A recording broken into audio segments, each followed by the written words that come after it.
Boa noite, meus irmãos. Boa noite. Assim, né? Audível. Boa noite. Vamos dar início ao nosso culto. Vamos orar? Bom, agradecendo a Deus o privilégio de estarmos aqui. Pai querido, obrigado a Deus por essa noite. Obrigado pelo privilégio que temos de estar aqui no lugar da adoração a Deus.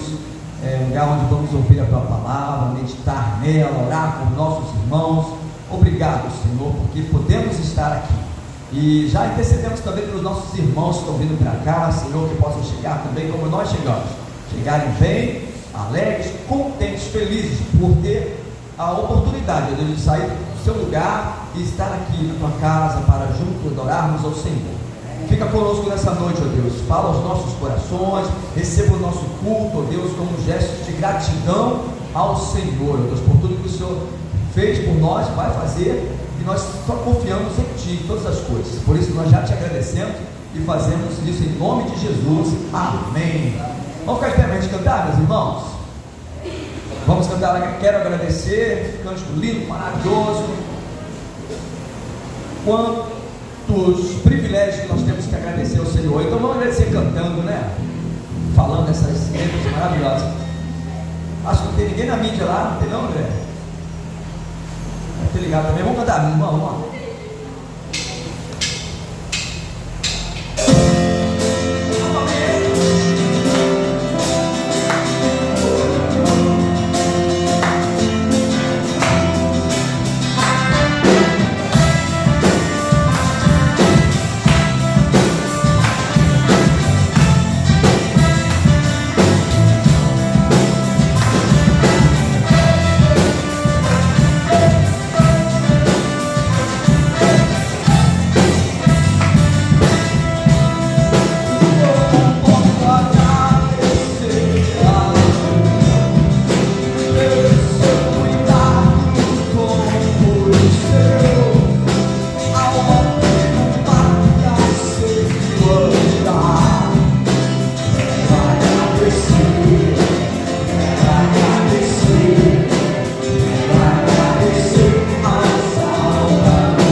porque tudo é para Ele, todas as coisas foram feitas por Ele e para a glória dele, e nós somos coroa da sua criação. Olha que coisa linda, hein? Maravilha, hein? Glória a Deus por isso.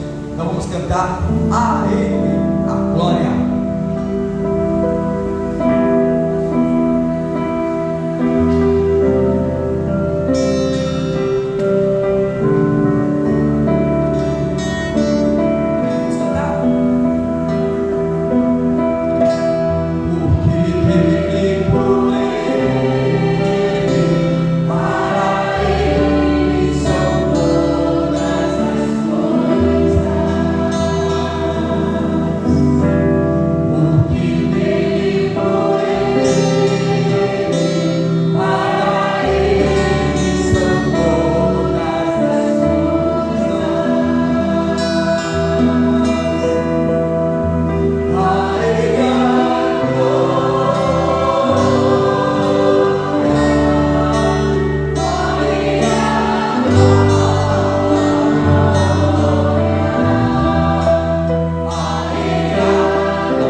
Dia 15, Dia Internacional da Família.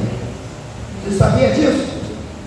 Eu não sabia quem chamou a atenção foi a Cristina. Dia Internacional da Família. E ela me falou, e olha que à medida em que Deus me deu um texto para compartilhar com a igreja, tudo a ver. Estamos no mês da família e a nossa ênfase é essa. E Deus, eu agradeço muito ao Senhor, porque não tem que deixar faltar a palavra. E a palavra que o Senhor Deus me dá, me alimenta, e se me alimenta como um crente, e como pastor certamente alimento o rebanho de Deus, e a minha oração é que o que Ele me deu possa estar atendendo às suas necessidades, ou se não isto, aquilo que você diz amém, compartilhe com quem porventura precise saber. Família. Então, Gênesis capítulo 2, versículos 24 a 25, eu vou fazer um esforço tremendo, irmãos, aqui, de tentar controlar o timbre e o volume da minha voz. Porque o que acontece? Eu me deixo envolver pelo espírito da mensagem, e muitas vezes a empolgação, o verbo, a alegria vai além da conta, e eu saio daqui já sem voz. Não é bom isso. E eu estava ouvindo alguns colegas meus pregarem, e eles chegam ao mesmo objetivo sem esse verbo todo.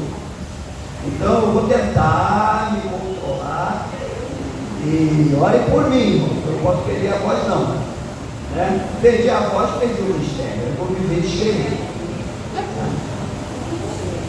Gênesis capítulo 2, versículos 24 e 25, tema que eu estou dando a esse sermão é o desafio da família à luz da Bíblia. Por isso, deixa o homem, pai e mãe, e se une à sua mulher, tornando-se os dois uma só carne. Ora, um e outro, homem e a mulher, estavam nus e não se envergonhavam. Este é o texto bíblico básico para a nossa mensagem. O princípio de formação da família que nós aprendemos aqui está totalmente harmonizado com a própria natureza do homem e da mulher. São seres humanos, mas distintos, macho e fêmea. Homem é homem, mulher é mulher. Não existe esse negócio de homem meio mulher, ou homem querendo ser mulher, e mulher meio homem, ou mulher querendo ser homem. Homem é homem, mulher é mulher.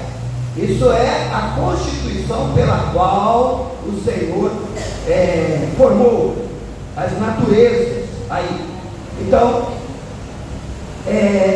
seres humanos, macho e fêmea, mas que se completam em termos de relacionamento afetivo, saudável e estabelecimento social para a geração de quê? De filhos. Geração, criação de filhos e referentes à educação, e bem como a valores morais, éticos e espirituais.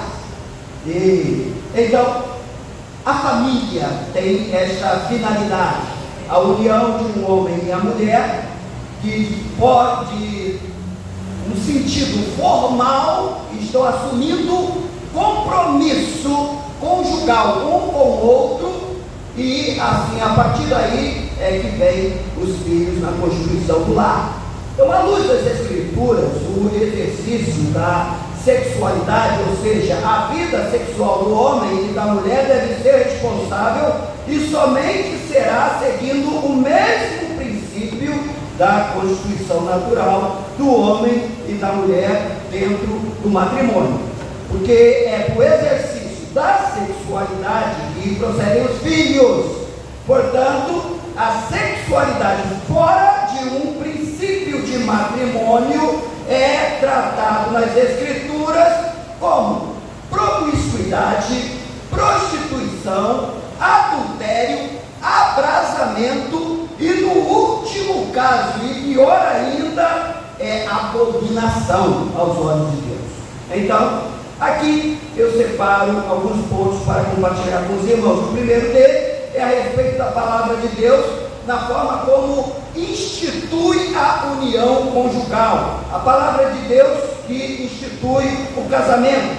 Segundo aqui a narrativa de Moisés, porque é Moisés está recebendo de Deus esse texto e está transcrevendo tanto para o povo hebreu, que agora se constitui nação lá no deserto, no Monte Sinai, e bem assim para nós. Então, sobre a declaração de Adão a respeito da característica natural de idoneidade entre a mulher e o homem, quando Adão está dizendo aqui no versículo 23 desse nosso texto, se você quiser acompanhar aqui, eu achei uma coisa bastante interessante, eu acho que vai ajudar muito a você. Gênesis capítulo 2, no versículo 23, o Adão está dizendo para Eva: ela é osso dos meus ossos e carne da minha carne. E logo a seguir, é Deus quem determina a instituição da vida conjugal. Então, é Deus quem está declarando: logo, deixa o homem, pai e mãe, e se une à sua mulher, tornando-se os dois uma só carne. Palavra de Deus. Em princípio, aqui, irmãos, parece que a declaração do versículo 24 foi de Adão, por estar imediatamente ligado ao versículo 23. No entanto, como Adão saberia registrar a ideia de o que é ser pai se ele ainda não foi, e a respeito daquilo que ele não tinha qualquer experiência, então pai, mãe, matrimônio, vida conjugal, constituição de família, se a mulher acabou de ser criada dele, então ele não tem essa noção. Adão vê até o momento da história dele para trás e não para frente. Então a palavra procede de Deus, é Deus quem está instituindo a união entre homem e mulher. Mulher foi criada para viver ao lado do homem, e o homem criado para viver ao lado da mulher. Então,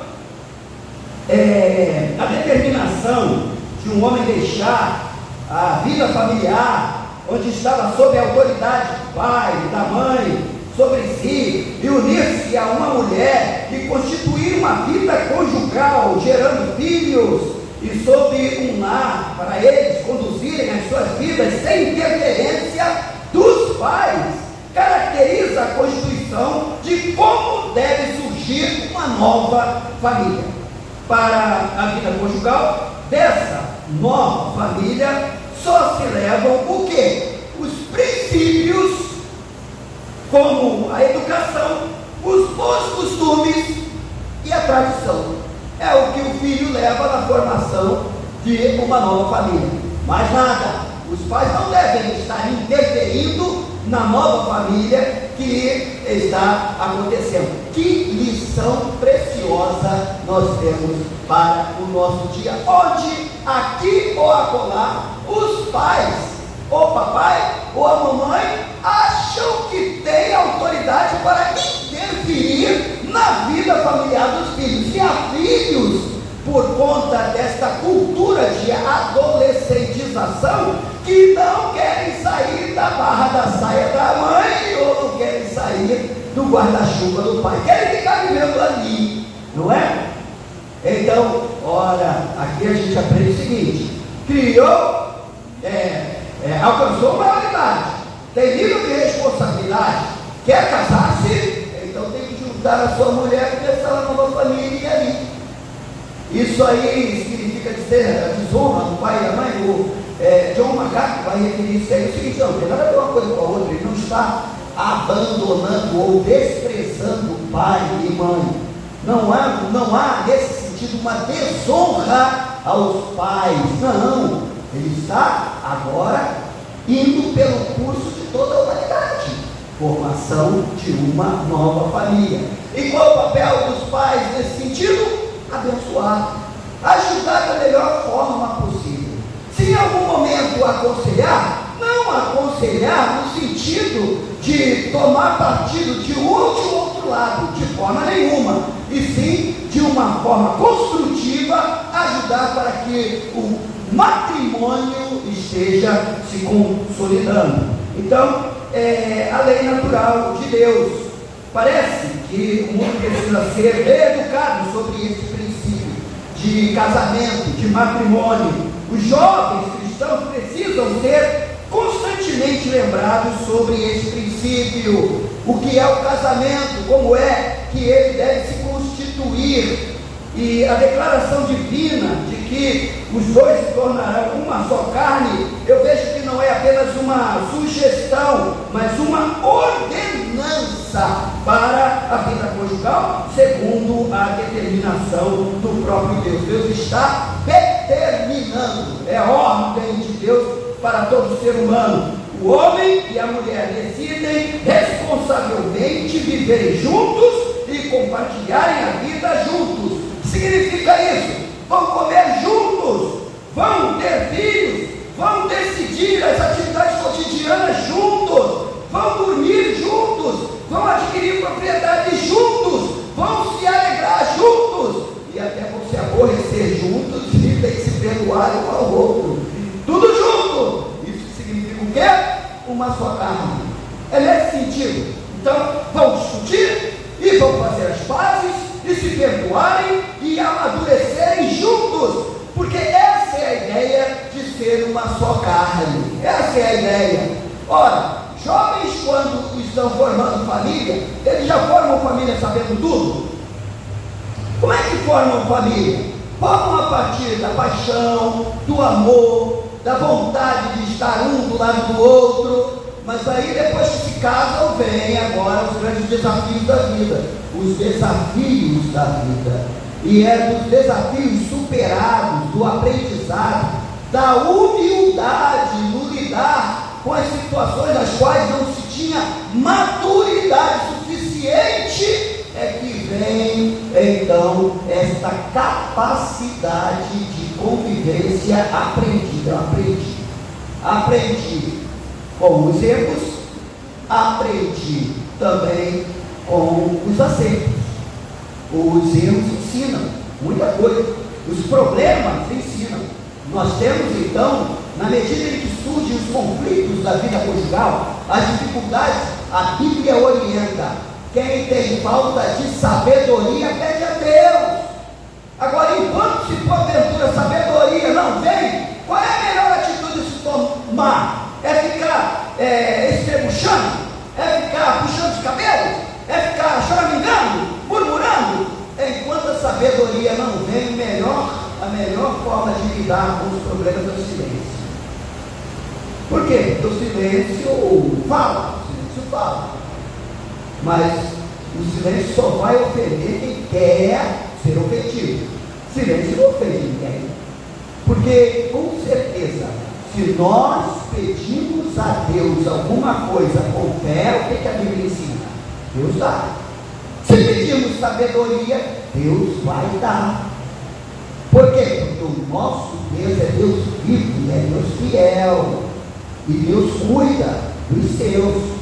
Então, se falta o discernimento, se falta o entendimento, faltou o peso da mão, faltou a capacidade de visão, faltou a forma de estar transmitindo um pensamento com as palavras certas. Sabe por quê? Porque muitas vezes a gente tem problema conjugal familiar, porque a gente até tem as ideias certas, mas usa a palavra errada. Fala do jeito que não se devia falar.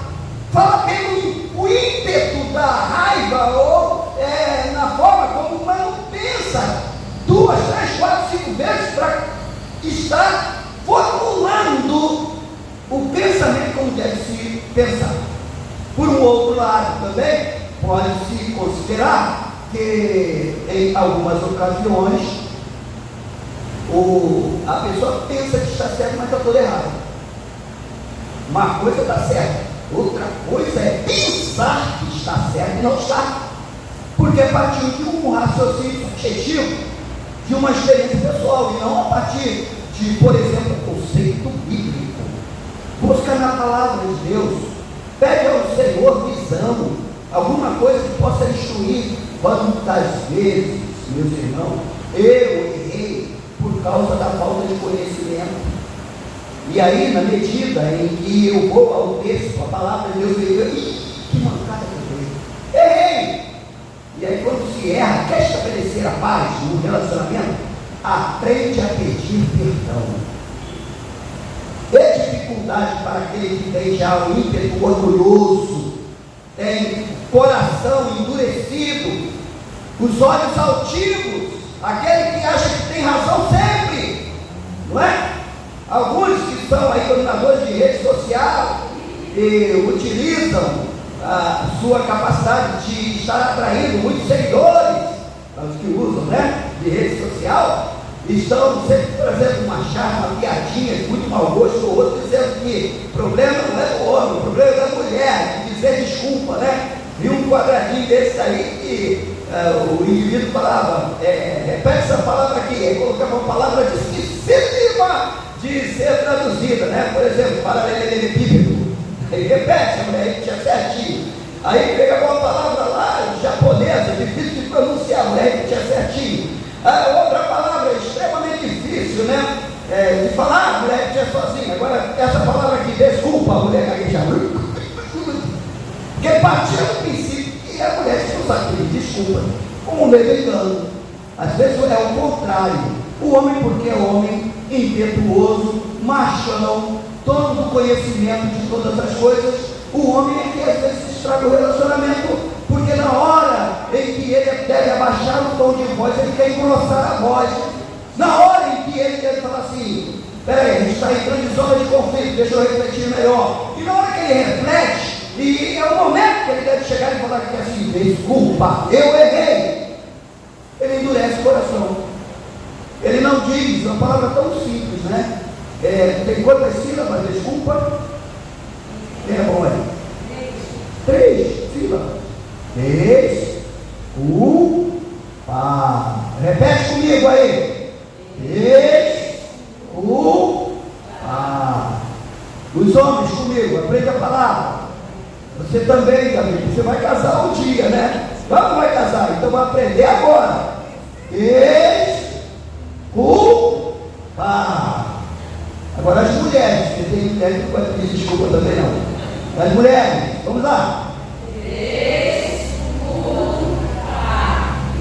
Aprendeu? Tão fácil. Aprendeu? Coloque em prática. Você vai ver como é que isso muda radicalmente a vida conjugal. Então, Deus, pela palavra, instrui a união conjugal como deve ser. Agora, uma afirmação de Deus curiosa e importante está no versículo 25 desse nosso texto. Então olha aí, Gênesis, no capítulo 2, o versículo 25, que diz: ora, um e outro, o homem e a mulher, estavam nus e não se envergonhavam. Estavam nus.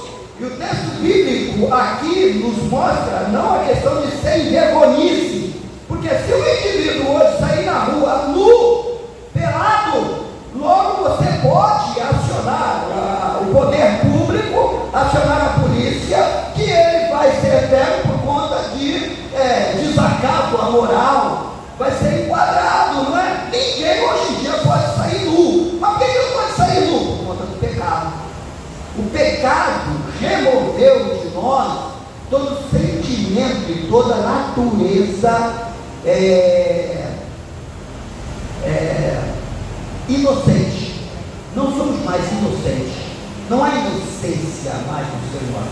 A criança, o bebezinho, ele nasce nu, mas ele já nasce com o germe do pecado lá nele. E vai chegando um determinado momento em que essa inocência vai ser substituída por um aprendizado e as escolhas da vida. Então aqui o nosso texto diz que eles estavam nus e não se envergonhavam. Ainda que estava ali representando o sentido literal, eles estavam realmente nus, porque estavam nus mesmo. O que estava ali no sentido alegórico nos ensina muito mais sobre a vida conjugal. Era Adão e a sua esposa, Eva e o seu marido.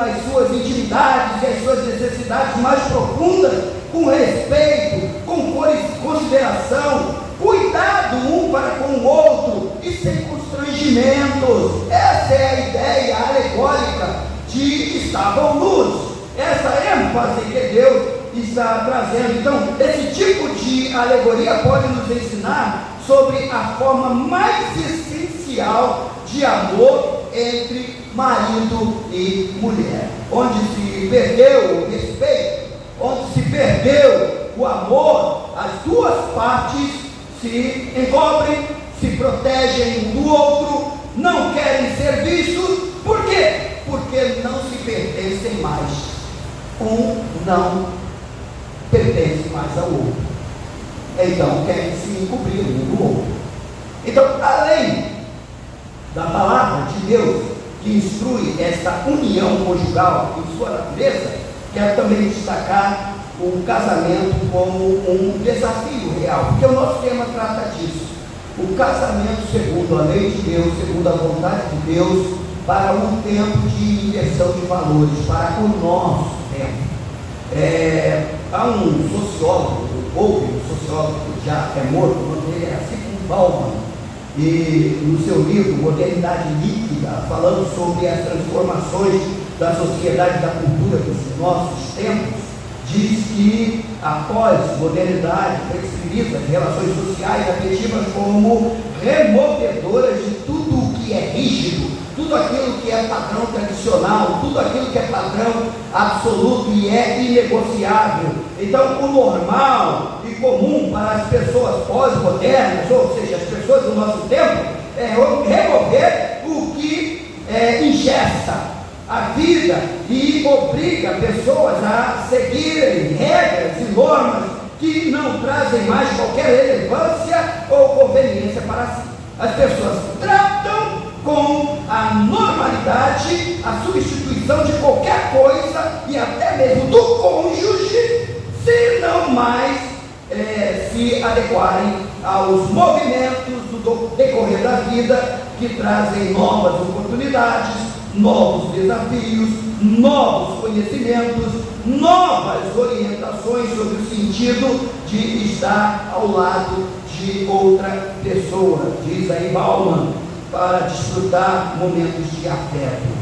O pior dessa cultura é que o afeto não precisa ser de um homem por uma mulher e vice-versa. Nesta cultura pós-moderna, entretanto, como disse um certo político,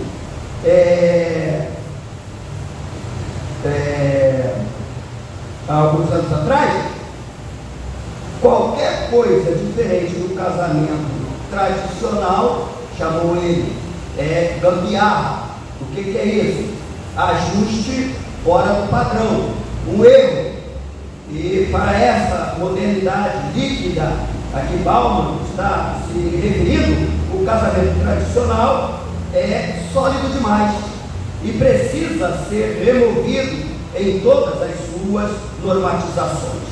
Até mesmo para este novo padrão de casais, que não é de homem ou mulher, de possibilidade de conviver com filhos, a própria ciência, segundo a cultura e pensamento pós-moderno, pode muito bem cuidar de proporcionar essa experiência para esta nova cultura. Então, além desse desafio que eu estou aqui me referindo, separei para trazer para os irmãos, quando refletimos sobre a união descartável, a união promíscua, como a de ordem demoníaca, antinatural, e que tem trazido consequências desastrosas para muitas pessoas, até mesmo a união homem com mulher, mas sem o compromisso formal de vida conjugal, esta é uma união depravada,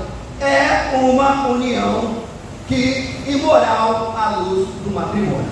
Sabemos que são dessas experiências afetivas corrompidas que tem se aumentado o número, por exemplo, como dissemos no último domingo passado no culto à noite, suicídio entre adolescentes, problemas de psicológicos horríveis, terríveis, dificílimos de se tratar, e alguns problemas psicológicos já começam na adolescência e que nunca mais serão removidos da vida de uma pessoa. Portanto, o casamento como um desafio real para nós cristãos bíblicos tem que resgatar o princípio da natureza humana, e a natureza humana mais pura e segundo a vontade de Deus implica em um homem maduro. Prestem bem atenção nisso. Um homem maduro em termos físicos, em termos mentais e emocionais.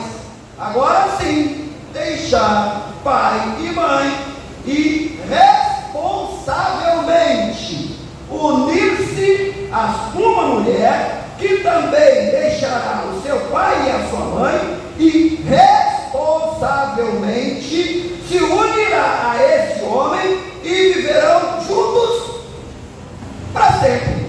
A lei é essa, o princípio é esse. Então, onde há espaço aí para Deus abrir um precedente em um homem e uma mulher inocentes? O divórcio. Não há mais sustentação para isso.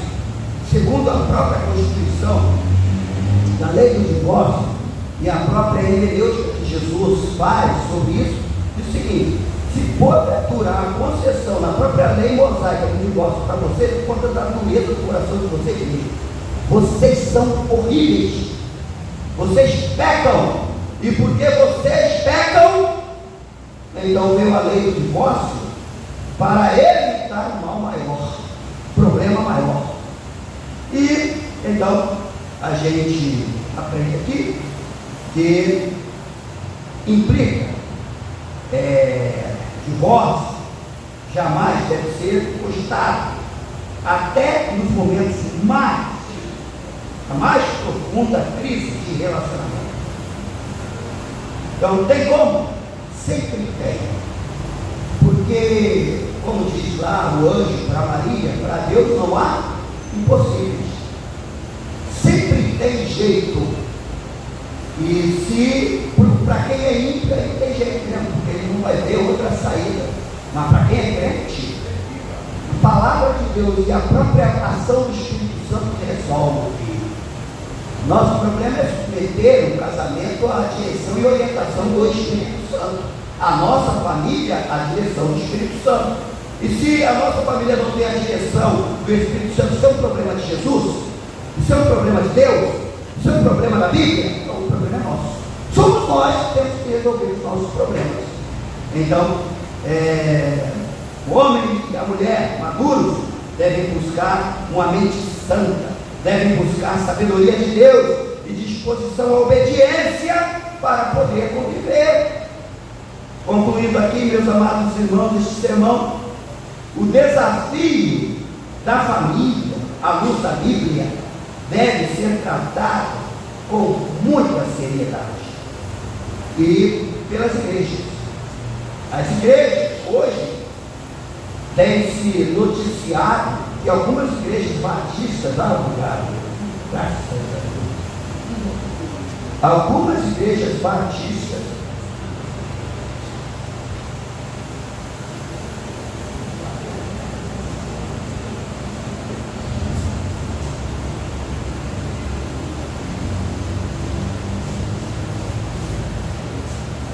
da Convenção Batista, ou que estavam na Convenção Batista Brasileira e agora foram convidadas a se posicionarem.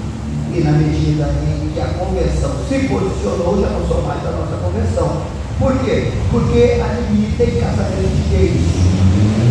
Então, não podem ser da nossa convenção.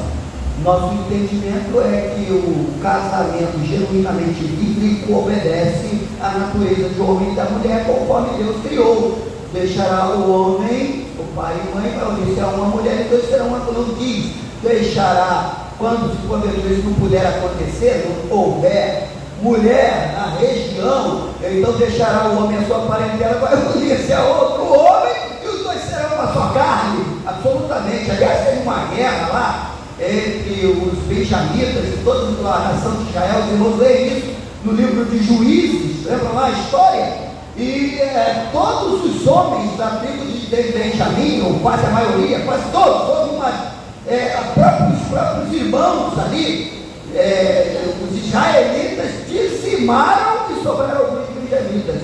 Então houve ali um acordo que, para que a tribo não houvesse de se extinguir por falta de mulheres, então houveram algumas sessões de mulheres israelitas para servir aos benjamitas que sobraram. Por quê? Porque não pode unir homem com homem, famílias precisam ser constituídas. Então, diz o ditado aí mudando, né? Sempre tem um sapato velho para o pé descalço. Mulher não precisa de mulher para resolver os seus problemas de afeto no sentido matrimonial. Sempre existe um sapato velho para o pé descalço. Homem não precisa de conviver maritalmente com outro homem para resolver as suas necessidades afetivas. Mas, pastor, isso no nosso tempo que acontece é o quê? Obra de Satanás, é obra do diabo. E então nós temos algum vínculo com o diabo? Não temos. Então, se não temos qualquer vínculo com o inimigo das nossas almas, nós temos um desafio nesse mundo de ensinar a palavra e como tem que ser. Graças a Deus, por aquilo que nós temos visto, quantos homossexuais têm se convertido e têm abandonado essas práticas. E a gente tem até sabido algumas declarações, né, algumas notícias que chegam de homossexuais que voltaram a casar-se, e casar-se da forma correta, formar família, né? Então, meus amados irmãos, o desafio da família, da Bíblia, é ser tratado, ou tratar com muita seriedade o matrimônio. Esse assunto será sempre abordado nesse púlpito para que os nossos filhos, as nossas filhas, lidem com o seu casamento de forma a obedecerem à vontade de Deus em tudo. Os pais não podem encorajar os seus filhos a se casarem se eles não estão conscientes e preparados para a vida matrimonial. Não encoraje seu filho a casar-se se ele não tem maturidade suficiente para lidar com as demandas da vida matrimonial. Enquanto estiver debaixo do seu teto, você tem autoridade para isso. Depois que saiu, é complicado. Então, é como isso aí? É uma imposição que vem de cima para baixo, de forma tirana? Não, é na base do diálogo, da conversa. Então, é diante de Deus, e ensinando na palavra. O mundo precisa disso. As pessoas da nossa sociedade, os adolescentes e jovens da nossa sociedade precisam aprender o que é a família à luz das Escrituras Sagradas, o que é casamento de fato. Então, aos pais convém isto, preparar os seus filhos a terem responsabilidade para lidar com a vida conjugal, com a vida familiar. E, portanto, por outro lado, por causa de uma cultura que bombardeia os nossos jovens de erotismo e de sensualidade e de pensamentos e relacionamentos abrasivos, alguns, antes de formarem família, já vivem vida sexual ativa e sem responsabilidade matrimonial e fora do controle dos pais.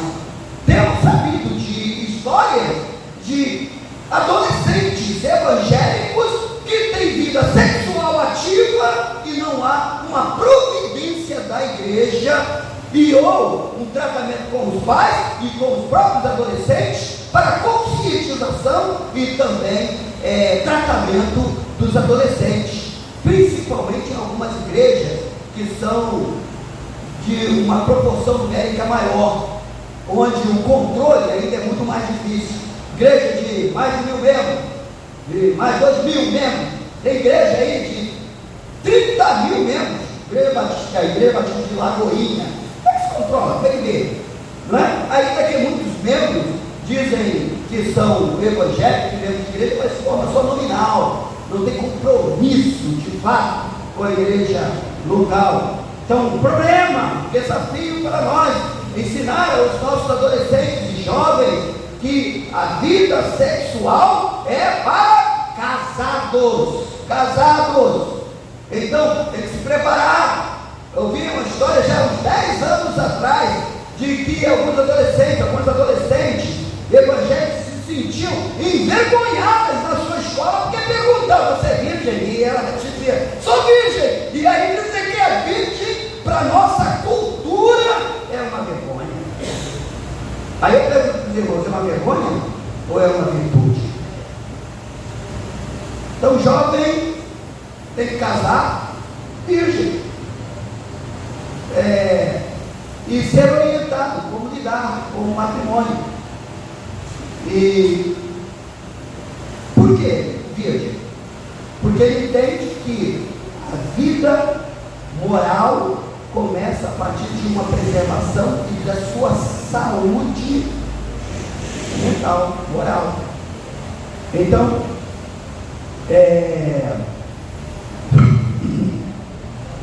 uma sociedade é metralhada todo dia por erotização, então tem trazido jovens irresponsáveis a estarem produzindo filhos. E às vezes, os filhos que estão vindo fazem a forçação do matrimônio. Sabe aquele negócio do jovem com 16 anos, jovem com 14 anos, e tem filho aí com forçado a viver juntos. Não tem nenhuma estrutura, maturidade, condição de estabelecer família. E ainda que se porventura esse seja a saída que se encontrou para resolver ali o problema, gravidez, e quem vai cuidar, e agora você criou, botou no mundo, agora você tem que assumir a responsabilidade de criar. E aí lança sobre os adolescentes despreparados a responsabilidade de criar. Olha o problema. Então, sem querer entrar em outros métodos, que isso daria um outro sermão para uma outra ocasião, eu quero chamar a atenção do desafio de uma família para os nossos tempos. Um desafio bíblico para a família do nosso tempo.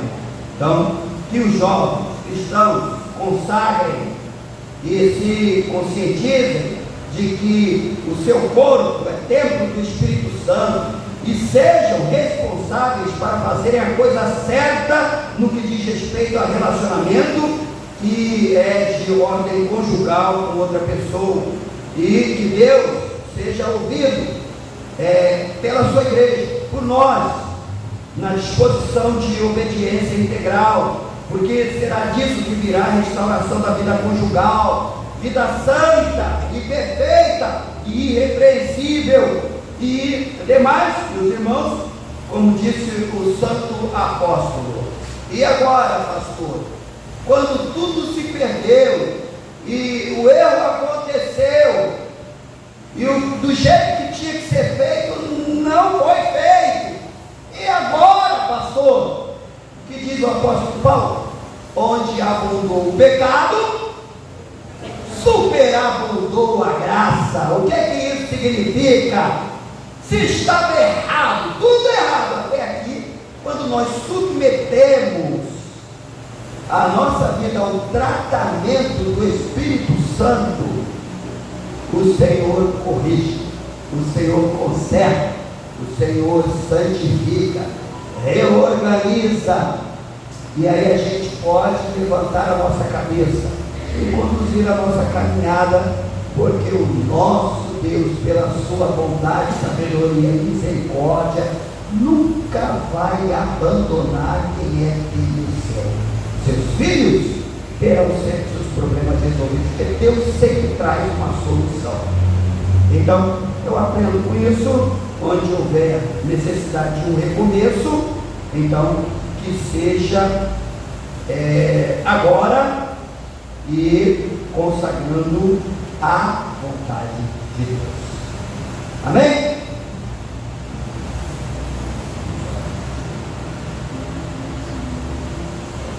É querido, que a palavra do Senhor nos traz ao coração nesta noite produza primeiramente glória para o teu nome. Aquilo que procede do Senhor, nós devemos guardar no coração e sermos edificados, podemos compartilhar com outros. E o Senhor nos dê autoridade, poder espiritual para compartilhar o que da palavra do Senhor serve para cada um de nós na manutenção de casamento santo aos seus olhos. Então, transforma o nosso coração, transforma a nossa mente. Onde porventura estejamos pecando contra a lei soberana do matrimônio, da vida conjugal, nós suplicamos ao Senhor perdão para os nossos pecados. Perdoa-nos, Deus. Vai trabalhando na nossa vida, trabalha na nossa mente, abençoa os casamentos aqui representados, abençoa as famílias da nossa igreja, abençoa, Senhor Deus, os nossos jovens e adolescentes, para que se preservem, para que cuidem do seu corpo e da sua mente e possam ser a voz, arauto de Deus neste tempo de valores invertidos. Abençoe os nossos jovens para que eles se comprometam com a tua palavra e possam vencer os desafios deste nosso tempo. E obrigado, Senhor Deus, porque tu tens sido muito fiel para nós. Senhor Deus, tem abençoado os nossos lares. O Senhor tem abençoado o nosso casamento. Nós temos visto a tua mão conduzindo e guiando. Quando olhamos para trás, vemos quantas vitórias, quantas situações atravessamos, e o Senhor, pelo teu poder, pelas tuas misericórdias e pela tua bondade, tem nos sustentado na vida conjugal, na vida matrimonial. É o Senhor quem tem nos dado paciência, é o Senhor que tem correspondido à nossa angústia, muitas vezes a nossa luta, a nossa dificuldade de lidar com o diferente do nosso cônjuge. Só o Senhor, que é a vida conjugal, é um desafio, principalmente nesse nosso tempo. Ajuda-nos a cuidar do nosso lar, da nossa família, segundo o que temos aprendido à luz da tua palavra. E agradecemos por tudo que o Senhor já tem separado para nós. Agradecemos porque o Senhor é bom. Oramos no precioso nome de Jesus. Amém?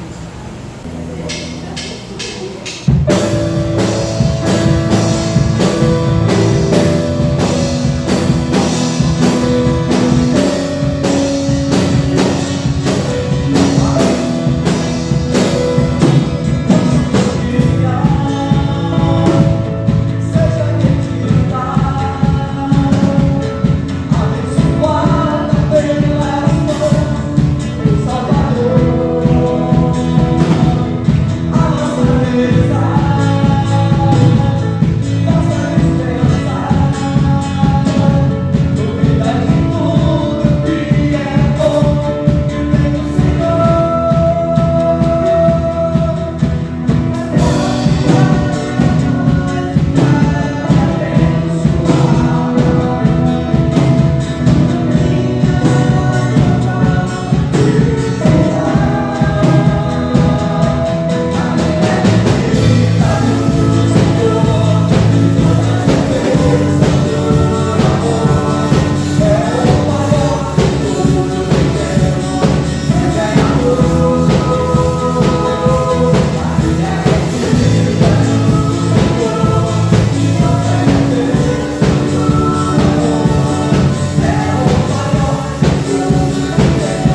que temos, Deus é amor.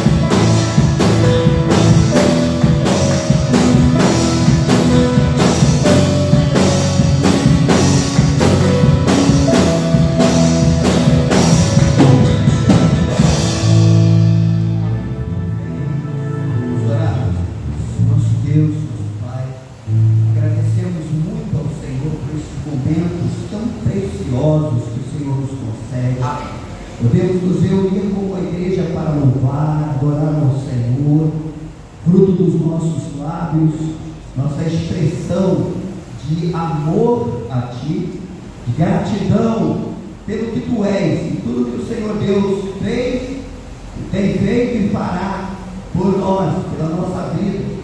Agradecemos ao Senhor por este tempo de leitura da palavra, meditação, oportunidade de crescermos na graça e no conhecimento do nosso Senhor e Salvador Jesus Cristo.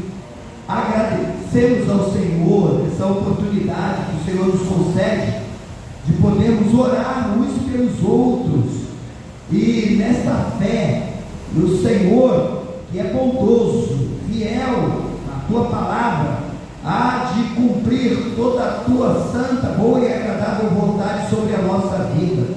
O Senhor é quem cuida de nós, o Senhor ouve as nossas orações e o Senhor faz tudo o que lhe apraz. Nós temos a convicção, certeza inabalável de que o Senhor há de realizar a nossa vida, todos os teus planos e propósitos. Muito obrigado, Senhor Deus, por esses momentos preciosos na Tua presença. Agora leva-nos para o nosso lugar. Intercedemos, Senhor Deus, pela nossa festa de sábado, uma celebração da família da nossa igreja.